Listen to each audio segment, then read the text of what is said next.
You get it? We're going to be kind of independent.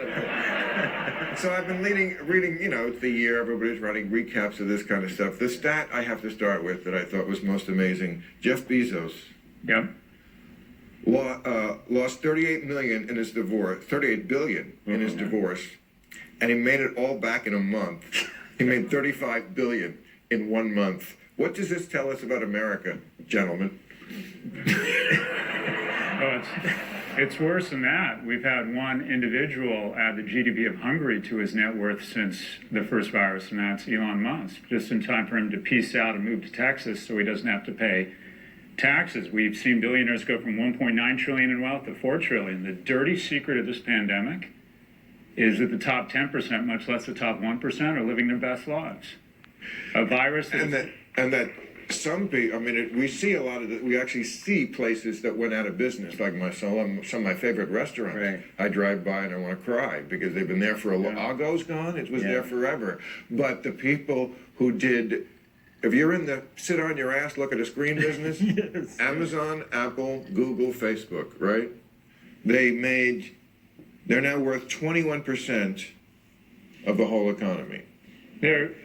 We talk about the S&P 500. It's the S&P 7. There's now 7 companies that have 51% of the market cap. Amazon, since March, has added more market capitalization than all of European retail. We have effectively 4 companies that are so dominant. There's more. We've been overrun. There's more lobbyists, full-time lobbyists in Washington working for Amazon than there are U.S. senators. There's more people working in PR and comms at Facebook, manicuring and Mark and Cheryl's image than there are journalists at the Washington Post. Yeah. We are so beyond any sense of balance in our economy. The ecosystem's out of control. We absolutely need to break these companies up.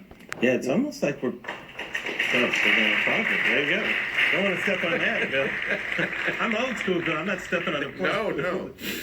It's almost like the way that you said that, Bill, it sounded nefarious, almost like they planned it or something, Not that they did, of course, but they took advantage of it. But they took advantage of it. There's almost like an inevitability of this kind of progress, let's call it, where how all that money just starts flowing in these same directions, no matter what happens to the economy, it all keeps flowing that way. But can I ask this one question? When I read this about the Okay, don't yell at me. You'll get your applause break in a minute. I feel a nice bar fight breaking out Jesus here. Christ.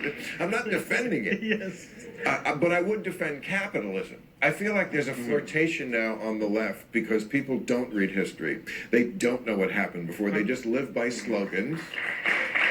And they don't understand communism. We tried it.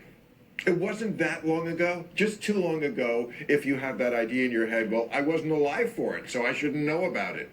Well, maybe you should, because we did try it.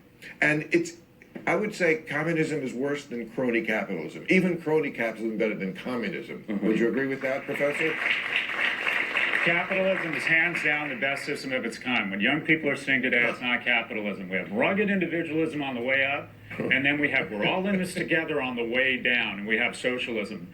Capitalism on the way up, where 5 CEOs of airline companies make $150 million, use all their excess cash flow to buy back stock so they can artificially inflate their own compensation, and then shit gets real and a pandemic comes and they don't have any money, and all of a sudden we're in this together. When you have capitalism on the way up and you have socialism on the way down, I'm not done yet, and then you have socialism on the way down, that's not capitalism or socialism. It is cronyism. It is the worst of all worlds. Capitalism is full body contact violence at a corporate level so we can create prosperity and progress that rests on a bed of empathy. We have flipped the script here. We need to be more loving and empathetic with people and more harsh on companies. Capitalism, we should be protecting people, not companies. Fucking Delta, burn, baby, burn.